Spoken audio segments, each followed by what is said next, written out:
Hello বন্ধুরা, আপনাদের সকলকে দিব্যজ্যোতি ওয়ার্ল্ডে স্বাগত।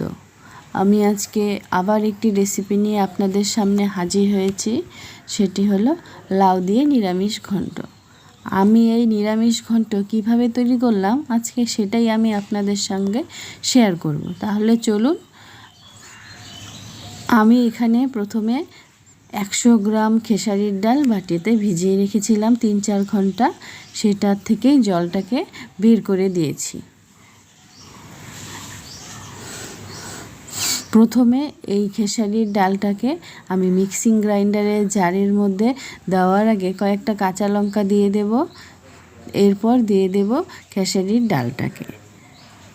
খেসারির ডালটা দেওয়া হয়ে গেলে আমি ওর মধ্যে দিয়ে দেব অল্প একটু লবণ। এই দেখুন, আমি এখানে লবণ দিয়ে দিচ্ছি। লবণ দেওয়া হয়ে গেলে বাটিটা ঢেকে দেব, ঢেকে পেস্ট করে নেব। আমার পেস্ট করা হয়ে গেছে, এখন আমি ঢেলে নেব। ডাল বাটা ঢালা হয়ে গেছে, ওর মধ্যে দিয়ে দেব 1 চিমটে কালো জিরে। কালো জিরে দিয়ে সবগুলো একসঙ্গে ভালো করে মিশিয়ে নেব। মেশানো হয়ে গেছে, এখন আমি ডালের বড়াগুলো ভেজে নেব। তার জন্য প্রথমেই আমি একটি গ্যাসে কড়াই চাপিয়ে দিয়েছি। কড়াই গরম হয়ে গেলে আমি ওর মধ্যে দিয়ে দেব সর্ষের তেল। একটু বেশি করেই দেব বড়াটা ভাজার জন্য। তেল গরম হয়ে গেছে, এখন আমি ওর মধ্যে ডাল বাটাগুলো বড়ার আকারে দিয়ে দেব। সব ছোট ছোট করেই দিয়ে দেব। এই দেখুন, ছোট ছোট করে ডাল বাটাগুলো দিয়ে দিচ্ছি। দিয়ে 2-4 মিনিট রেখে তারপরে আমি ধীরে ধীরে আস্তে আস্তে খুবই সাবধানের সাথে উল্টে দেব। উল্টে দেওয়া হয়ে গেলে অপর পাশটাও আমি ঠিক একইভাবে 3-4 মিনিট ভেজে নেব। ভেজে লালচে করে ভেজে নিয়ে আমি নামিয়ে নেব। এই দেখুন, লালচে করে ভেজে নিয়েছি। এখন আমি ডালের বড়াগুলো নামিয়ে নেব।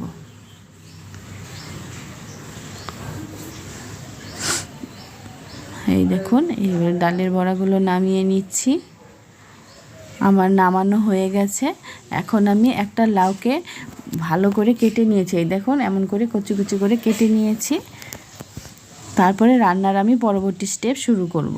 এই কড়াইয়ে বড়া ভাজার যে তেল ছিল তার মধ্যে অল্প একটু তেল তুলে নিয়ে ওর মধ্যে দিয়ে দিলাম শুকনো লঙ্কা আর দিয়ে দেব গোটা জিরে। এইবার ফোড়নটাকে একটু নেড়ে চেড়ে লালচে করে নেব।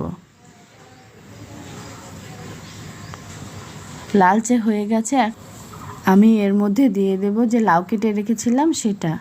এই দেখুন, আমি সব দিয়ে দিচ্ছি লাউগুলো। লাউ দিয়ে একটু ভালো করে সাঁতলে নেব।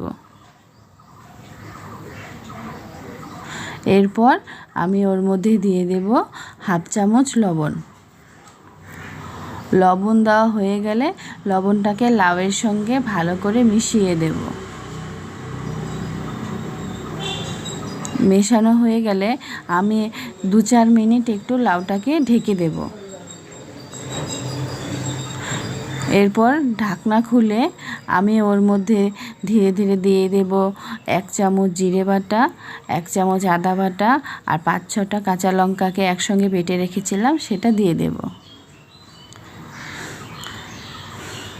এই দেখুন, এরপর আমি সব উপকরণকে একসঙ্গে লাউয়ের সাথে ভালো করে মিশিয়ে দেব।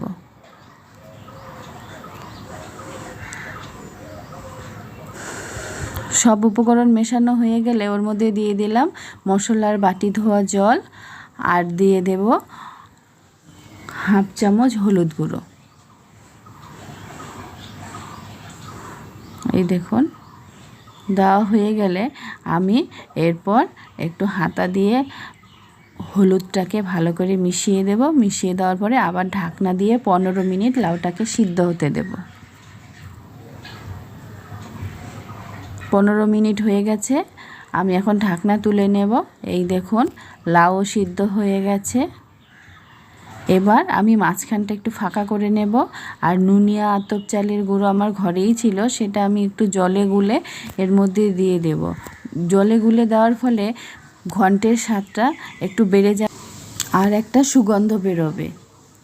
এরপর ওর মধ্যে দিয়ে দিব ডাল বাটার বড়াগুলো দিয়ে আমি সব কিছু একসঙ্গে একবার ভালো করে নেড়ে দেব।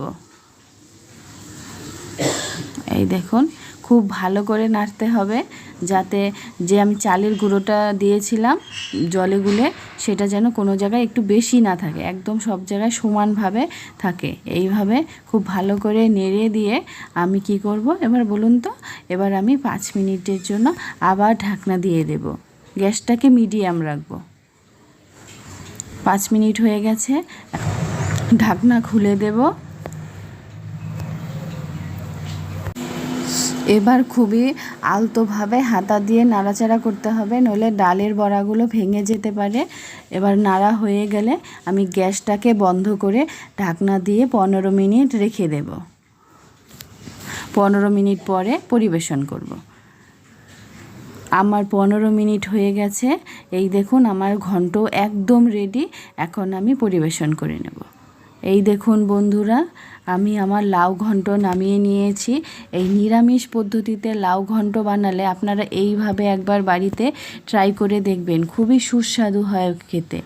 আর যদি ভালো লাগে আমার এই রেসিপিটি, তাহলে আমার ভিডিওটিতে অবশ্যই লাইক করবেন, কমেন্ট করবেন এবং শেয়ার করতে ভুলবেন না। আর যদি আমার চ্যানেলে নতুন বন্ধু হয়ে থাকেন, তাহলে আমার চ্যানেলটিকে অবশ্যই সাবস্ক্রাইব করবেন। ধন্যবাদ। আবার পরবর্তী ভিডিওটিতে দেখা হবে।